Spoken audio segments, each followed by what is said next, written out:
So you got this dude, Ken Martin, he keeps pushing the big tent, but they never set boundaries. And like I've always said, it's not a tent without stakes. Oh, that's very good. Ken Martin, yeah. This has actually been bothering me for a couple of weeks because it happened last week too. So Hakeem Jeffries, this was just on Sunday. He said, I don't agree with anything the DSA says. And so you think, oh, wow, here he is. He's going to draw a line in the sand. And then he says, but if they win, they'll be a part of the Big Ten. Part of a Big Ten, huh? So these people welcome these radicals. Hell, what a freaking joke. Apparently, there's room for socialism in their party now. You have to wonder, how far left can they actually go? And how many of their own voters are going to go along with it? Because if this is what they're calling a Big Ten, then apparently the 10 is big enough to include some pretty extreme ideas. What a freaking mess. Here we have Dems trying to insist their party is completely united, while the socialist wing keeps pushing the party further and further to the left. And as Gavin Newsom struggles to convince anyone he'd actually make a good president, some Dems are now defending positions that seem increasingly difficult to explain. What a freaking joke. Take a look. California's grease bucket taking the wheel. Gavin Newsom posted a video of himself as a school bus driver. Isn't that cute?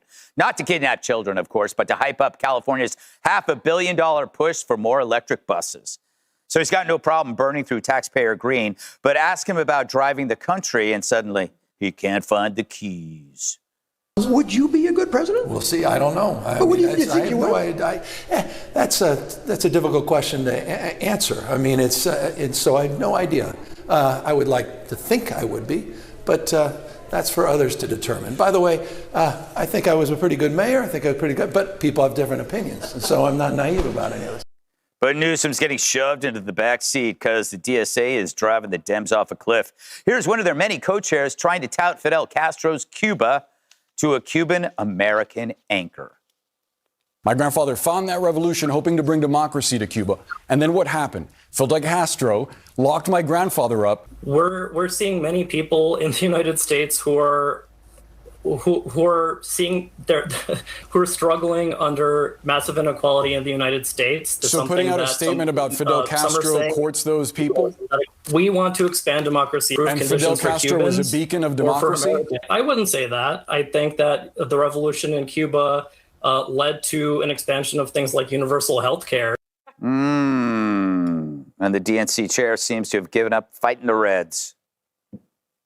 Democrats are unified. We are united, and we're through most of these primaries now, so it's no longer Democrat on Democrat violence. We are a Big Ten party. We always have been. The key is to make sure that despite all the labels that people throw around and the divisions within our party, there's more that unites us as Democrats than those small differences. And I want to ask you, Jessica, because I saw your face during that clip. It is a bad move to Castro-splain to a Cuban American. Yep. He probably didn't do his research. He does, the kid, mind you, what's his name? Ashkick? Ashik. I was close. Got his ash kicked. Inadvisable to have only read about something and then probably read propaganda about it in the first place. This was humiliating, like Megan Romer's been humiliating herself with Shannon Bream and with David Remnick, who had the best line where he looked at her really sincerely and he said, Megan, do you think that's a good idea? She said yes. Yes. But it was still a well-delivered line where he was trying to give her, throwing the lifeline out there saying you can back off of whatever position it was, whether it was abolishing prisons or getting rid of the Senate, the presidency, and the Supreme Court. Listen, those interviews, obviously catnip for everybody that is concerned about the rise of the DSA wing. So the moderate Democrats and certainly Republicans that want to, cast this vision that now the party is completely overrun with these people and there are no normal human beings anymore. There are plenty of normal human beings. If the DSA representatives who are in elections won every single one of them, it would still be under 10% of the caucus. That's the reality here. So you got this dude, Ken Martin, he keeps pushing the big tent, but they never set boundaries. And like I've always said, it's not a tent without stakes. Oh, that's very good. Ken Martin, this has actually been bothering me for a couple of weeks because it happened last week too. So Hakeem Jeffries, this was just on Sunday. He said, I don't agree with anything the DSA says. And so you think, oh, wow, here he is. He's going to draw a line in the sand. And then he says, but if they win, they'll be a part of the Big Tent. Yeah. So that's not disavowing them at all. It's saying they realize that Hakeem knows he's unpopular, Chuck Schumer's unpopular. And this all really came to a head because of what happened in 2024. The Biden presidency was failing. They did the Kamala switcheroo. She lost. And the Democrats lost faith in their leadership. One of the problems for Ken Martin is that there's no money.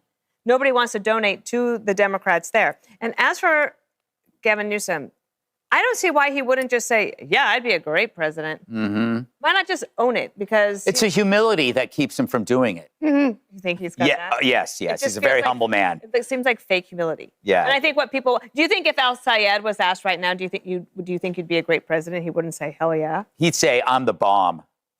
Oh, boy. You might. Yes. So, Jesse, we always figured there would be a reckoning in the Democrat Party, but it would be the Democratic Party as is versus the sober moderates who are asking them to shift on immigration, trans, and crime. But it's the Democratic Party as is versus the even further left woke socialists. Did you see that coming? Of course I did. I predicted it last year. You don't listen when I talk. Yeah, who doesn't? So Ken Martin, he's saying the party's unified. You have the Democrat in Florida running for governor who will not campaign with the Democrat in Florida running for Senate because she's a communist who takes her children to drag shows. Gavin Newsom, going through a midlife crisis. I know one when I see one. Definitely. He thought the nomination was going to be a coronation.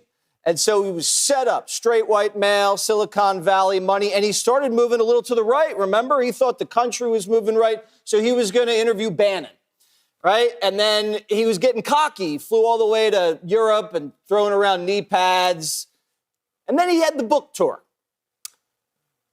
He got caught buying his own book because it was a flop. He got in trouble because he told blacks, I can't read.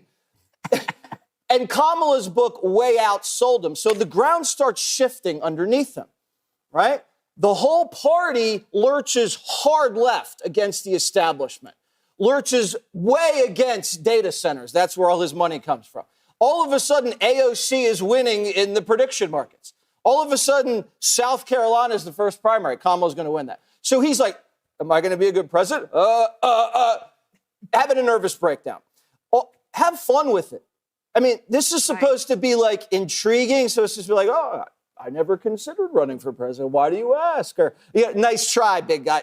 Something to show that you're having a little fun because it's a game. Why now is he doing electric school bus videos? That's 5 years old. That's why Kamala lost, kind of.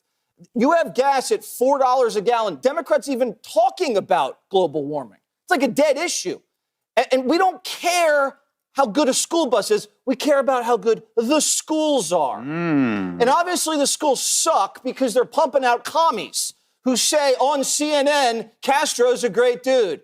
It's like making the CNN host look like Sean Hannity. Absolutely right. Newsom is a damn joke. I mean, does he really think voters paying $4 for gas are sitting around demanding more climate lecture? This man is absolutely clueless, ladies and gentlemen. But what else can we expect from these damn liberals? It's a freaking circus with these people. I mean, how about focusing on the economy, crime, education, and the everyday problems people actually care about? But no, that's not what they do. That's too complicated for these dimwits to understand. They'd rather focus on their bullshit program. Democrats have become like a royal family that, because of so much incest, has unfortunately had children who are retarded. And the same thing can happen to ideas if they are also conceived in an atmosphere of intellectual incest. Maybe take the clothespins off your noses and actually converse with the other half of the country. Stop screaming at people to get with the program and instead make a program worth getting with. Absolutely right. Look, these Dems are completely clueless. They call it a big tent, but let's be honest, it looks more like a damn circus tent. What a freaking joke. Seriously, what do these people actually agree on besides hating Trump? That seems to be the one thing holding this whole mess together. I mean, they're willing to welcome increasingly radical voices into that circus tent rather than risk seeing the Trump administration succeed. Seriously, they rather embrace the extremes of their own party than give Trump credit for anything. What kind of political strategy is that, you dimwits? It's embarrassing. And then they want to point to Cuba's government-run healthcare system like they've discovered some magical example of socialism working. But wait a damn minute. How can you use Cuba as your shining example while ignoring the fact that the private sector is severely restricted and the government controls enormously parts of the economy? That's not exactly the free market system we have here, you know. You can't just point at one government program and pretend the rest of the country isn't in shambles. What a freaking joke. These people have truly lost the plot. Seriously, some of these things they're defending sounds completely out of this world. I just sit there wondering, how can anybody, and I mean anybody, listen to this and think, yup, these are the people I want making decisions for our country? At some point, you have to step back and ask yourself, are these people actually offering solutions, or are they just pushing ideology because they're terrified of admitting the other side is doing things the right way? Because from where I'm sitting, this whole thing looks like one giant political circus. But hey, maybe I'm wrong. Maybe this is exactly the direction Democrats should be going in. What a freaking joke.